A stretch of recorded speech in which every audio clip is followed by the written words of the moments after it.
السلام علیکم، آپ دیکھ رہے ہیں ہو کیا رہا ہے۔ میں ہوں Faisal Abbasi, group editor 92 news. Irshad Ahmed Arif sahab ساتھ ہیں۔ شکریہ ارشاد صاحب آپ کا۔ پاکستان میں بجلی کے بل لوگوں سے سانسیں چھیننے لگے ہیں۔ جہانیہ سے خبر آئی کہ ایک عورت نے مبینہ طور پر اس بات پر خودکشی کر لی کہ اس نے بھاری بھرکم بل ادا کیا اور ادا کرنے کے باوجود اس کے گھر کی بجلی بحال نہ ہو سکی۔ متوفی عورت کے خاوند کے بقول کہ وہ کام پہ گیا تو اس کی بیگم اس وجہ سے پریشان تھی کہ بل ادا ہو گیا لیکن بجلی ابھی تک نہیں آئی ہے۔ جب وہ واپس آیا تو اس نے دیکھا کہ عورت بقول اس شخص کے کہ زہر کی گولیاں کھائیں، اس کے بعد اسے اسپتال منتقل کیا گیا اور اسپتال میں اس کی موت کی تصدیق ہو گئی ہے۔ مبینہ طور پہ اسے خودکشی کہا جا رہا ہے، لیکن بجلی کے بلوں کو لے کر پاکستان بھر میں لوگ نکلے ہیں، لوگ احتجاج کر رہے ہیں، حتیٰ کہ وابڈا کو گریڈ اسٹیشنز کے ارد گرد سیکیورٹی بلانی پڑی ہے۔ لوگوں کا یہ کہنا ہے، عوام کا یہ کہنا ہے کہ وہ بچوں کے فیس ادا کریں، دوائی لائیں، گھر کا اناج پورا کریں یا پھر بجلی کے بل ادا کریں۔ بجلی کیوں بڑھتی ہے؟ پاکستان کے جو نرخ ہیں بجلی کے وہ خطے کے دیگر ممالک کے مقابلے میں زیادہ کیوں ہیں؟ پاکستان میں جب سے یہ آئی پی پیز لگائے گئے ہیں اس سے پہلے بجلی کی صورتحال کیا تھی؟ اس کے بعد بجلی کی صورتحال کیا ہے؟ سرکولر ڈیٹ کیا ہے؟ اور پاکستان نے جو معاہدے کیے ہیں وہ معاہدے پاکستان کے عوام کو ریلیف دینے میں اب تک ناکام کیوں ہیں؟ آج کے پروگرام میں ان سارے مسائل کا احاطہ کریں گے۔ دوسری بڑی ڈیولپمنٹ یہ ہے کہ اسلام آباد ہائی کورٹ کی جانب سے جو توشہ خانہ سزا معطلی کیس ہے، درخواست تھی چیئرمین پی ٹی آئی کی، اس پر فیصلہ محفوظ کر لیا گیا ہے۔ کل یہ فیصلہ سنایا جائے گا۔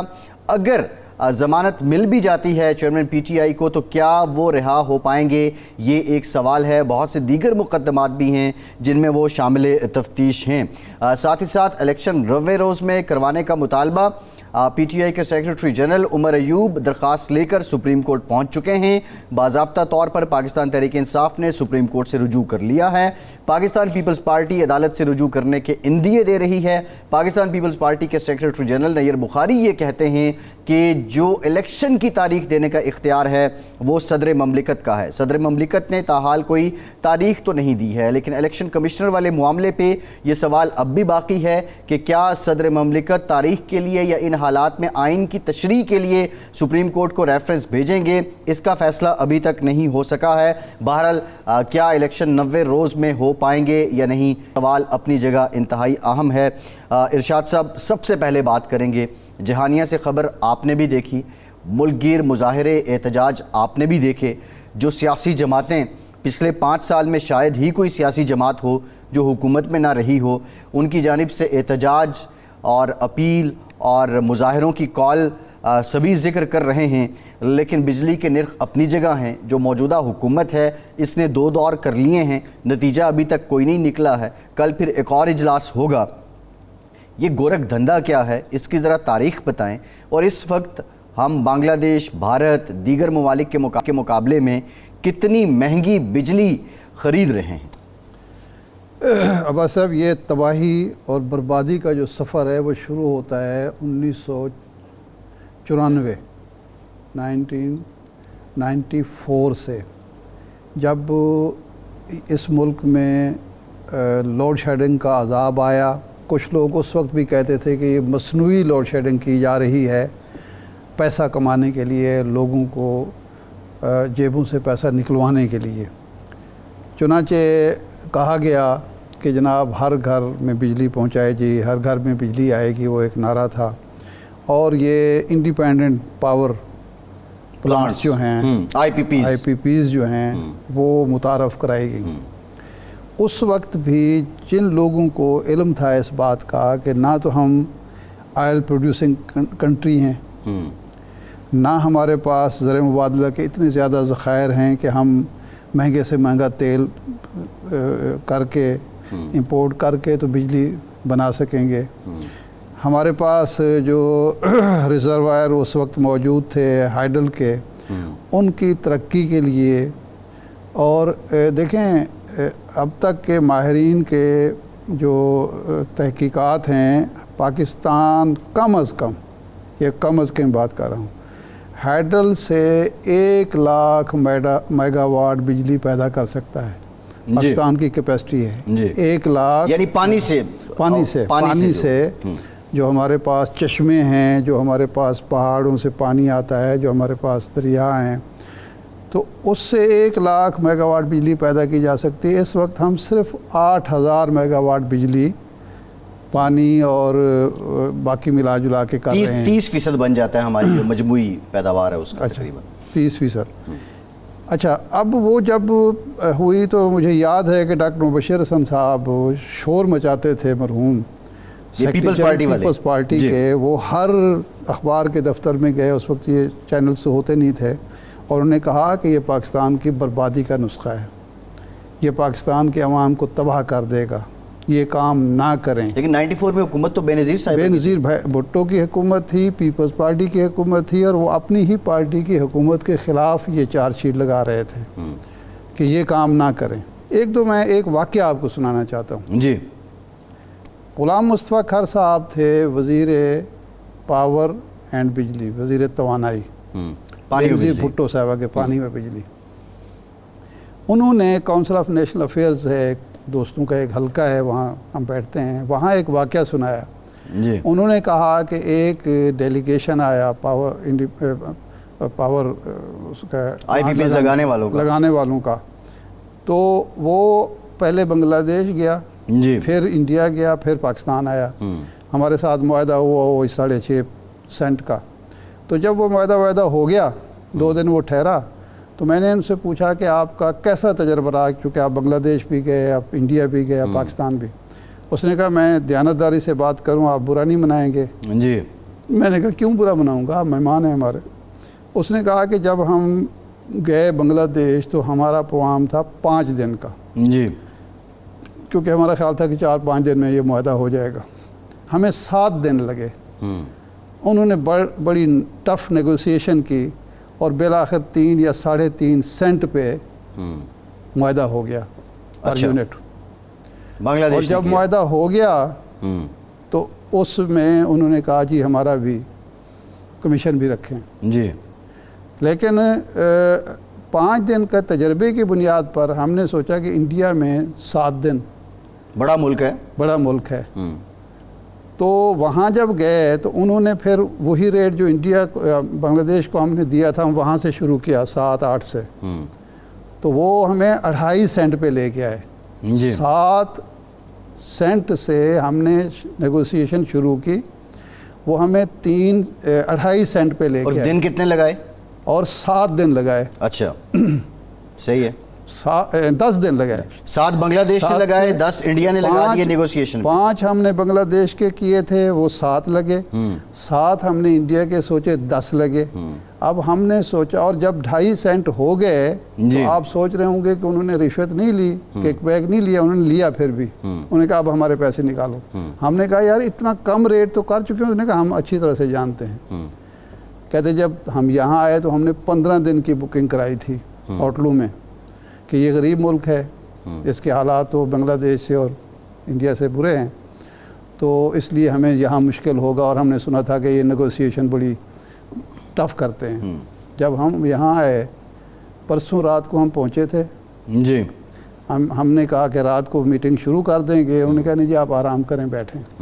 کل ہم نیگوسیشن جب کرنے بیٹھے تو انہوں نے کہا جو آپ کے نیگوشیٹر تھے، مذاکرات کار تھے، اس قوم کی باغ ڈور جن کے ہاتھوں میں ہے، انہوں نے کہا جی ہمارا حصہ کیا ہوگا، اب ہمارے ساتھ پہلے کمیشن طے کریں۔ اچھا، جب کمیشن طے ہو گیا تو ہم نے کہا کہ جی پھر کہا کہ جی اب ریٹ بتائیں۔ ہم نے 7 بتایا، انہوں نے کہا جی تھوڑی سی تو رعایت کر دیں۔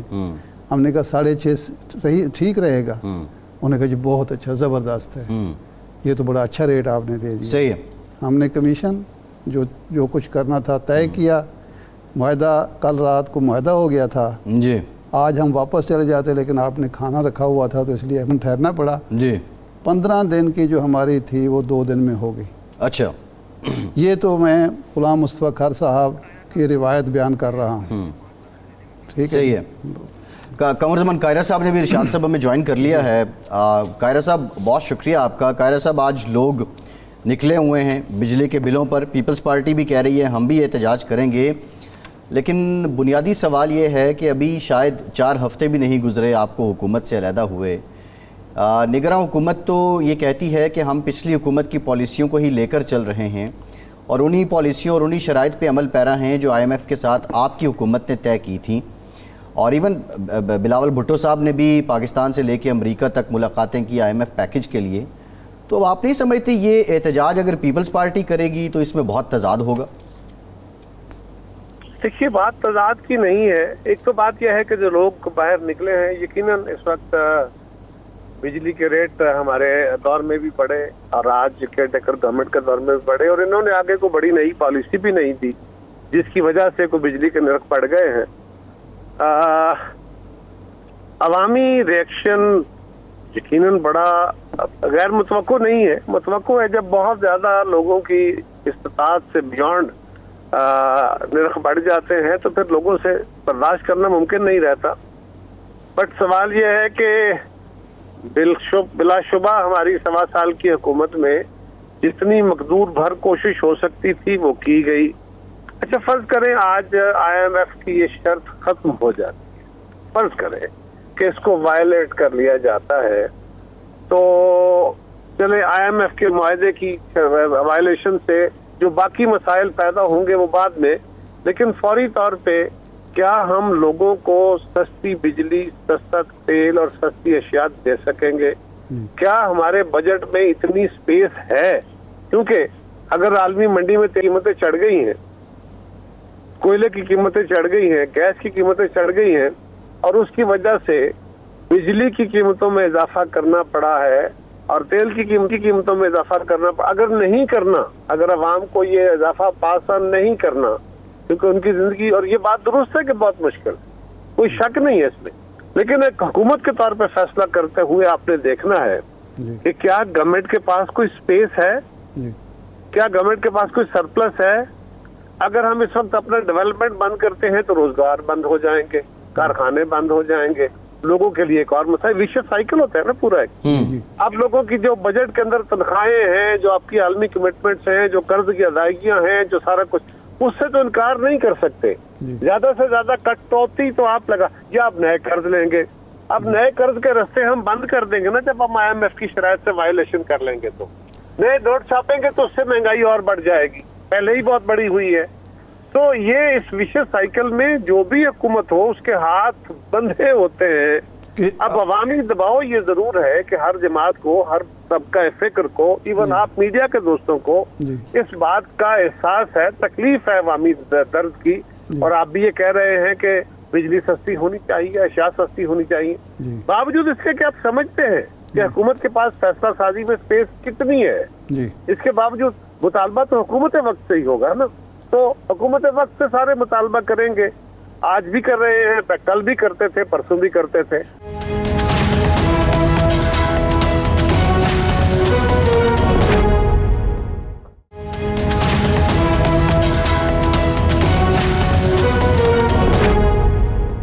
قیرا صاحب معذرت کے ساتھ, آپ کو اس لیے زیب نہیں دیتا احتجاج میں شریک ہونا کہ آپ کے ہی فیصلوں کی وجہ سے تو یہ مہنگائی جو بھی ہے اس کے جواز جو بھی ہو, یہ جو بل آئے ہیں یہ آپ کی حکومت کے دور کے بل ہیں, ان کی حکومت کا دور کا بل نہیں ہے. دوسرا ایک اور اعتراض بھی کیا جاتا ہے خاص طور پر کہ IPPs کا عذاب جو ہے آپ کی سابقہ ایک 90 کی اور 2008 اور 13 کی حکومت نے مسلط کیا تھا اس ملک پر, تو آپ اس کی کیا جسٹیفیکیشن پیش کریں گے؟ ارشاد عارف صاحب, اگر آپ جیسے جید صافی کا بھی یہی ویو ہو تو میں کیا کر سکتا ہوں. اگر IPPs نہ ہوتے, IPPs نہ لگے ہوتے, اپنے پالیسی نہ دی ہوتی, تو پاکستان میں کون سے نئے ڈیم بنا دیے گئے تھے, کون سے اور کارخانے لگے تھے سستے بجلی کے.